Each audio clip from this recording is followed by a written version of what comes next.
बिल्कुल, यहाँ पर हम अपने दर्शकों को बता दें, इस वक्त हम राजनीति के इस महासंग्राम में उतर पड़े हैं और इस वक्त हम हरियाणा के करनाल में हैं और करनाल के भी दिल में मौजूद है नेहरू पैलेस, वो जगह जो नए करनाल को दिखाती है, नई सोच को दिखाती है, नए बदलाव को दिखाती है। तो आज जानने की कोशिश करेंगे करनाल से कि क्या वो सोचती है, क्या उसकी समस्याएं हैं, कहां उसका दर्द है, क्या उसकी जितनी उम्मीदें थी वो उतनी उम्मीदें आज तक पूरी हुई हैं। इसके साथ साथ हम कहना चाहेंगे उन नेताओं को भी जो यहां से जीते हैं या फिर यहां से चुनाव लड़ना चाहते हैं कि वो आज सुन लें, क्योंकि आज ही फैसला हो जाएगा करनाल की जनता चाहती क्या है। सीधे चलते हैं, बहुत सारे लोग मौजूद हैं, उनसे बात करेंगे, उन लोगों से जानने की कोशिश करेंगे क्या वो सोचते हैं, क्या वो कहते हैं, कितनी परेशानी है, कितनी परेशानी नहीं है। क्योंकि जब हम करनाल में घुसे थे हमें बहुत सारी भीड़ नजर आई, बहुत सारी समस्याएं नजर आई, पार्किंग की समस्या नजर आई। इसके अलावा अगर हम बात करें कोई सही व्यवस्था नजर नहीं आई। तो लोगों से ही पूछ लेते हैं वो क्या कहते हैं। शुरुआत आप करनाल के रहने वाले? हाँ जी। क्या आपको क्या लगता है करनाल में ऐसा क्या है जो आज भी करनाल आपको लगता है परेशानी में जी रहा है?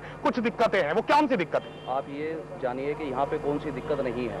मौजूदा यहाँ पे सबसे बड़ी समस्या जो है जाम की। यहाँ पे मेन बाजार है। आपके पास गाड़ी है? मैं बीच में रोक रहा हूँ आपको। हाँ जी। तो जाम तो आप भी लगाते हैं, आप भी तो उसी गाड़ी में सफर करते हैं। भाई साहब हमें तो गाड़ी निकाले एक हफ्ता हो जाता है। हम अपनी दुकान पे गाड़ी में ना आके रिक्शा या बाइक पे आते हैं। हमें पता है जाम की स्थिति है। अगर हम खुद जाम बनाएंगे तो गाहक कहाँ से आएगा? अच्छा, सिर्फ आपको जाम लगता है? जाम सबसे बड़ी समस्या लगती है? जाम की समस्या भी है और यहाँ पे लूटपाट की समस्या जो आजकल चल रहा है, मेन जो आजकल चल रहे हैं, अभी परसों ये वारदात हुई है 13 सेक्टर के अंदर जी। रोज ये लूटपाट चल रही है। प्रशासन रात की कोई जिम्मेदारी नहीं है उनकी कि रात को पुलिस की कोई गश्त होनी चाहिए, कुछ है मतलब आप कहते हैं सुरक्षा व्यवस्था कुछ नहीं है? कुछ भी नहीं है। प्रशासन क्या करता है, वो जाकर के सिर्फ रात को बैठ करके कोने में खड़ा हो जाता है, जीप लेकर के कोई राउंड नहीं लगाता। उनकी शाम को शराबें चल रही होती है, क्या चल रहा होता है सबको पता है। सबको पता है। यहाँ भाई साहब आप भी यहीं के रहने वाले हैं, तो जैसे उन्होंने कहा सुरक्षा नहीं है, साथ साथ भाई साहब कहते हैं जाम बहुत लगता है। आपको क्या परेशानी है? या मैं आपकी परेशानी से भी ज्यादा करनाल की परेशानी जानना चाहता हूँ। करनाल की परेशानी मेन ये है कि सबसे ज्यादा जाम की जो स्थिति है वो बस अड्डे के कारण है। पिछले 9 वर्ष से प्लानिंग तो बन रही है लेकिन आज तक उस बस अड्डे को खुले स्थान में नहीं बनाया गया, जो कि करनाल के लोगों के लिए एक बहुत बड़ा विश्वासघात है और धोखा है। जब तक हम ये चीजें बोल तो देते हैं इलेक्शन के टाइम, हम बोलते हैं इस समय पूरे। अच्छा एक बात बताइए, आप कितने साल से वोट दे रहे हैं? मुझे लगभग 25 साल हो गए। 25 साल वोट हो गए। समस्या आज की नहीं है, समस्या तो लगातार चली आ रही है। हर बार आप वोट देते हैं और हर बार आपकी समस्या नहीं हल होती, तो आप भी गलत आदमी को वोट देते हैं। नहीं तो उससे अच्छा कहाँ लाएं, लेकिन हम चाहते हैं अभी युवा वर्ग आगे आए, क्योंकि हम आपसे पहले जिस डर्रे पर चल रहे थे, हम चाहते हैं कि कोई युवा जोश आए जो कि हमें हमारी समस्याओं को समझे और जिसके अंदर एक शक्ति हो। हम वही पुराने डर्रे पे चलते हैं, वही पुराने नारे होते हैं। क्यों ना हम अब की बार पहली बार हमने ये सोचा किसी युवा जोश को। आपने फैसला कर लिया इस बार कोई युवा चेहरा होगा उसे वोट देंगे? बिल्कुल उसे चलिए युवा को वोट देंगे। सदा जी तुसी भी यहीं के रहने वाले? बिल्कुल यहीं के रहने वाला है जी। ਤੁਹਾਨੂੰ ਕੀ लगता है परेशानी क्या है? परेशानी कल की हालत देखी से अगर आप यहाँ पर शहर में थे तो देखा सी क्या इतना पानी, गाड़ी निकालनी मुश्किल हुई पड़ी थी, घर से निकलना मुश्किल हुआ पड़ा। सीवरेज व्यवस्था को लेकर बार बार करनाल से जो चुनकर आते हैं, ये करनाल जो प्रशासन है वो ये कहता है सीवरेज व्यवस्था के लिए हमने बहुत काम किया है। आप कहते हैं पानी भरता है। उनको कल की फोटो दिखा दो जी, कल का वीडियो दिखाओ, उनको समझ में आ जाएगा कि क्या बेवकूफी कर रहे हैं, क्या बोलते हैं, क्या कुछ बोलते हैं, कैसे बोलते हैं और क्यों बोलते हैं। सब पूछो उनसे। सिर्फ कागजों में बिल्कुल करनाल का कोई विकास नहीं हुआ। लेकिन यहाँ बड़ी बड़ी दुकानें हैं, तमाम चीजें हैं, फिर आप कहते हैं विकास नहीं हुआ। जितने भी नक्शे हैं वो सारे के सारे कागजों में। ये दुकानें तो दुकानदारों ने बनाई है यार, इनके ये पॉलिटिक्स। आपको लगता है इससे विकास का कोई मतलब नहीं? सब इनकी अपनी मेहनत है जी, ये सब आपकी सबकी अपनी मेहनत है। मतलब फिर भी कहीं ना कहीं अगर माहौल बनाया तो कहीं ना कहीं प्रशासन ने कोशिश तो की, तभी तो ऐसा माहौल बना कि बड़ी बड़ी चीजें खुले, लोग आए। क्या खोला इन्होंने यार बताओ? पिछले 10 साल में क्या खोला? मैं मेरी मार्केट में हमारी दुकान है, पिछले 10 दिन से जूझ रहा हूँ। कभी डीएसपी को बुलाते हैं, कभी एमएसपी को फोन करते हैं, कभी डीसी को फोन करते हैं। एक ब्रोकर तो उठाया नहीं जाता वहाँ, पुलिस वाला बनते नहीं उनके पास। वो कहते हमारे बंदे किसकी लगती है आपको? प्रशासन की है। अच्छा प्रशासन के ऊपर वही सवाल मैं जो भाई साहब से पूछ रहा था। इतने सालों से आप वोट दे रहे हैं, हर बार की आपकी यही दिक्कत है, आपसे तो हुई नहीं होगी, इससे पहले भी ये दिक्कतें होंगी लगातार पिछले कई सालों से रो रहे हैं जी, बिलख रहे हैं, लोगों की सुनवाई होती नहीं है। आपके माध्यम से सुनवाई होती है तो हम बड़े खुश हो जाएंगे यार। भाई साहब हम भी चाहते हैं कि जनता की आवाज सुनी जाए, क्योंकि इस देश में अगर जनता चाहे तो सब कुछ बदल सकती है और बदलना भी जनता को ही पड़ेगा। बिल्कुल आप भी कुछ कह रहे थे भाई साहब। करनाल की जनता देखिए, दुकानदार विकास कर रहे हैं, दुकानदार रोजगार के साधनों को बढ़ा रहे हैं, परंतु सरकार को साथ साथ चाहिए कि यहाँ बाजार में पार्किंग की व्यवस्था हो। पार्किंग की व्यवस्था बिल्कुल नहीं है।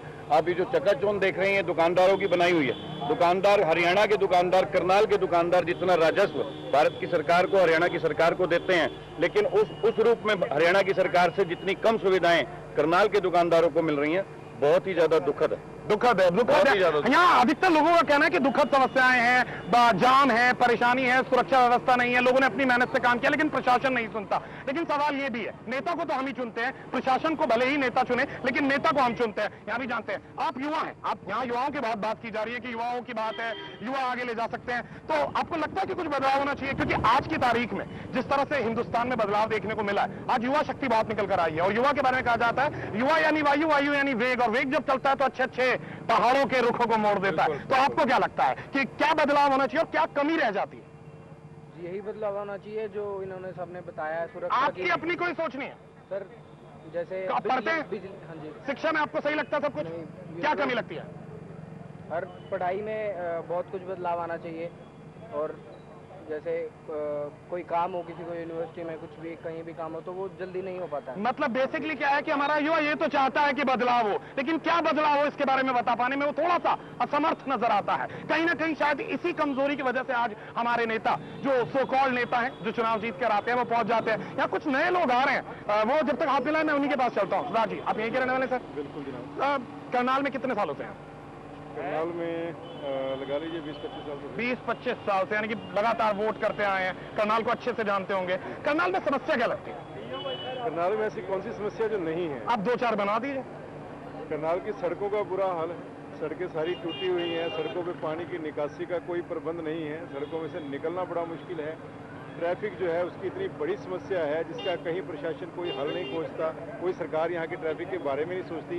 आप किसी सड़क पर निकल जाइए, आप सड़क से निकल ही नहीं सकते, आप दिन में नहीं निकल सकते, रात में नहीं निकल सकते। सड़कों का इतना अतिक्रमण जो है सड़कों का हो रहा है कि आप कहीं से निकल नहीं सकते। लेकिन ये आज से तो हो नहीं रहा होगा, इससे पहले से होगा, 5 साल 7 साल पहले भी ये समस्या होगी। तो आपने पहले आवाज क्यों नहीं उठाई? क्या मतलब मैं एक चीज, क्या आज आम आदमी भी नेता की तरह हो गया है? 5 साल बाद ही ड्यूटी पर सर पटकेगा, उसकी पेशानी पर पसीना भी तभी नजर आएगा कि जब चुनाव आएंगे। अभी हुई है जी मेरे शहर में परेशानी। जी ऐसा नहीं है, शायद फिर आपको यहाँ के बारे में पता नहीं है। हम लोग तो हर रोज आवाज उठाते हैं। हमने तो हुड्डा की सड़कें टूटे थी तो वहाँ की फोटो भेज के हुड्डा के बाहर एग्जीबिशन भी लगाई। चलिए, हम तो रोज आवाज बिल्कुल मैं आपकी आवाज भी सुनूंगा, जनता की बात भी सुनूंगा, लेकिन एक छोटा सा ब्रेक ले लेते हैं। ब्रेक के बाद वापस आएंगे, बातें अभी समस्याओं की है, अब जानने की कोशिश करेंगे कौन सी पार्टी, किस पार्टी और किस तरह की सोच रखते हैं। इन्हें क्या लगता है, बीजेपी, कांग्रेस, बसपा, इनेलो, कौन सी पार्टी इनके लिए ज्यादा बेहतर हो सकती है? एक छोटे से ब्रेक के बाद जल्द लौटेंगे, बने रहिए हमारे साथ।